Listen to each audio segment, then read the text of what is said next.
We have 13 minutes of space here, so it's going to be shorter than that. And apologies to Teddy for the terrible framing, but, you know, I didn't have a tripod or anything like that, so, That's too, anything like that in succession. I apologize for getting that wrong. Bad And scripting there. we do have a cat, though. Well, we did have a cat. We watched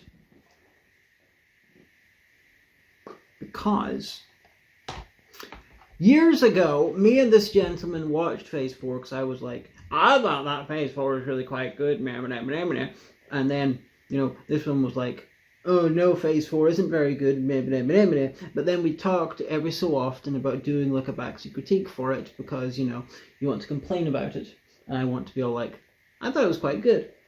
And it took so long that I actually did a Nana view, and it went up like a couple of weeks ago. From when we recorded this, this will be like, who knows when this goes up.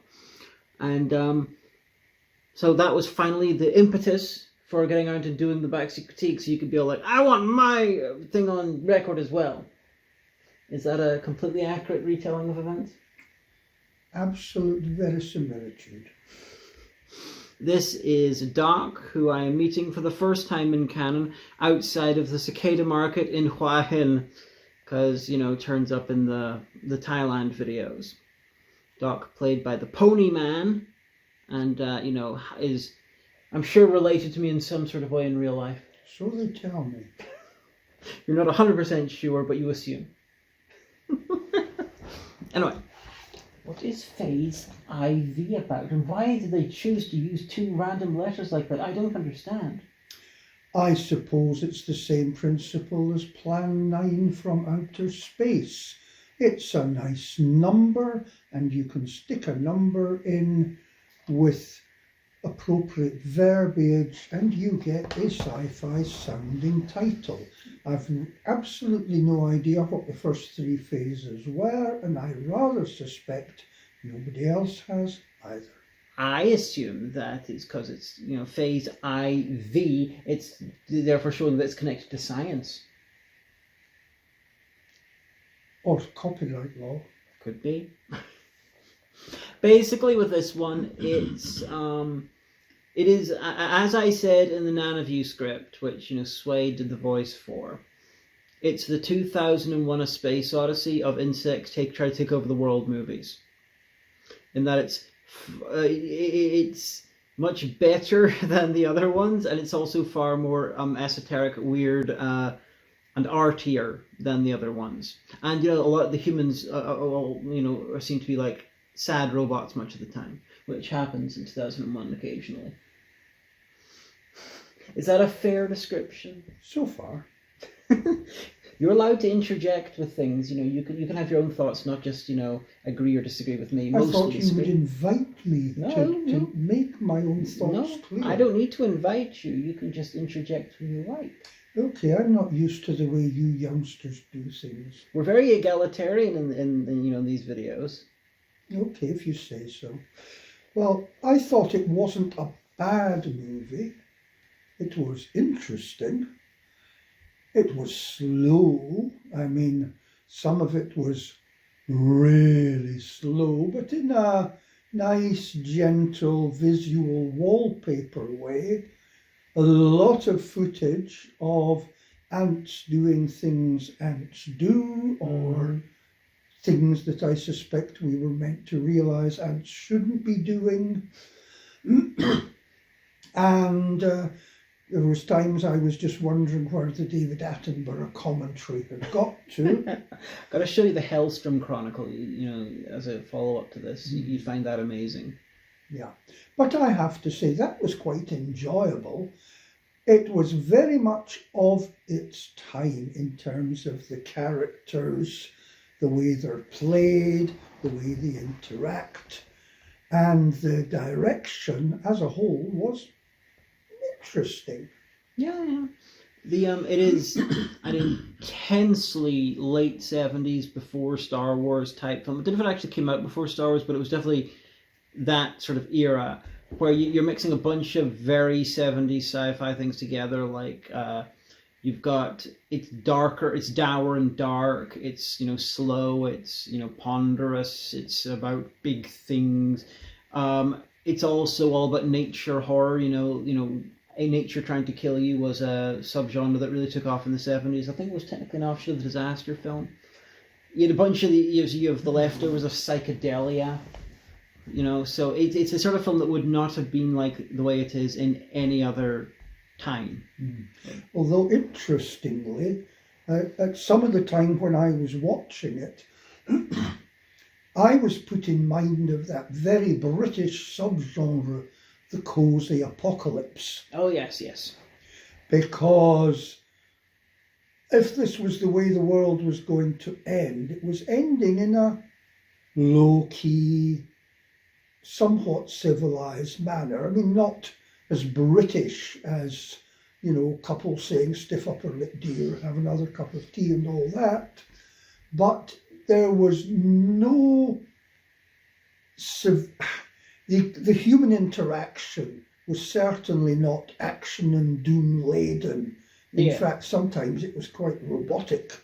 I wonder if somebody had decided that this would emphasise the true nature of humanity, the way the scientist is driven and emotionless until he goes crazy and just generally, as I say, robotic. I'm not sure if that's because that happened quite a bit in the 70s, dour sci-fi, or if it's because this was Saul Bass's only feature film, and Saul Bass, he does mostly logos and posters, so it's very possible due to inexperience he wasn't actually directing them. He was under-directing the actors and treating them more like they were visual elements.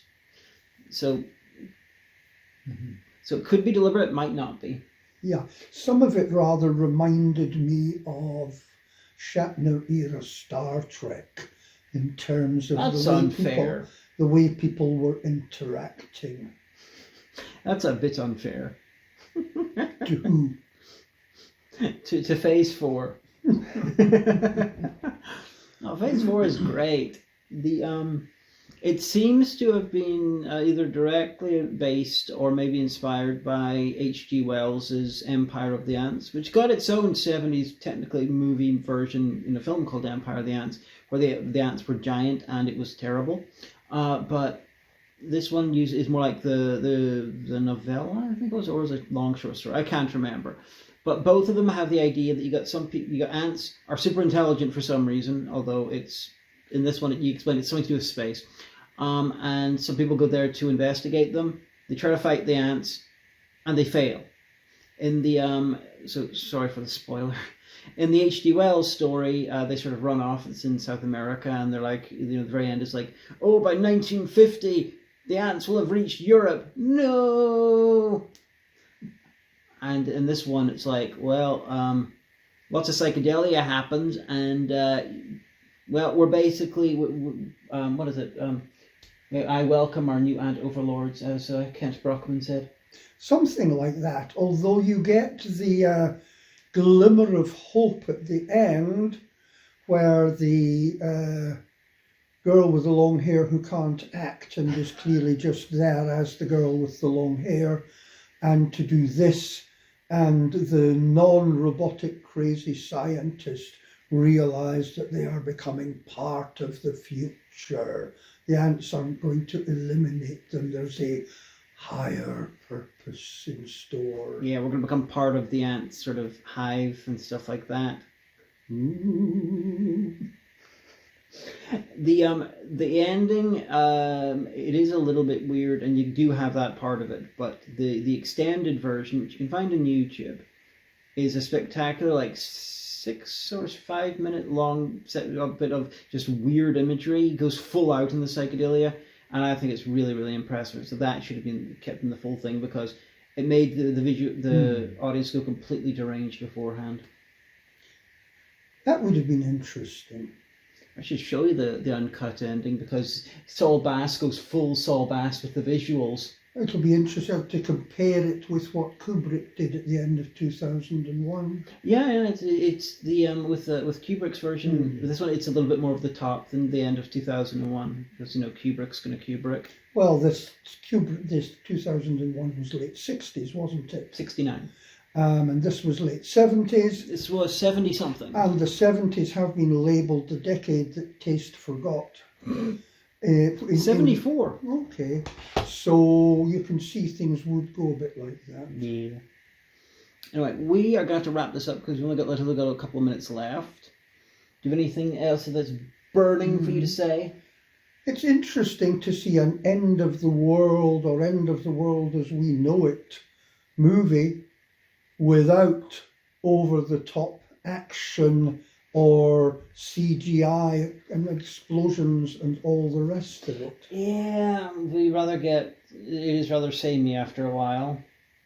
The era of science fiction before the blockbuster, before Star Wars, really added space for interesting things which we no longer have so much space for. It's a bit sad. Yeah, it's more like a play than a movie in many ways. You could adapt this into a play, yeah, pretty well. It would work very well.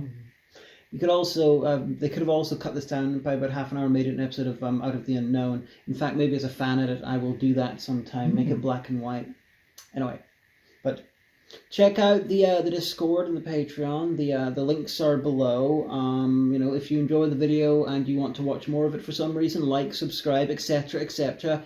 Hit the bell, even though it's a bell, you should ring the bell. I don't understand why they say hit the bell, but, do that. And see you next time for a more normal Backseat Critique. And again, Teddy, I am so sorry for the framing. Ponies, ponies.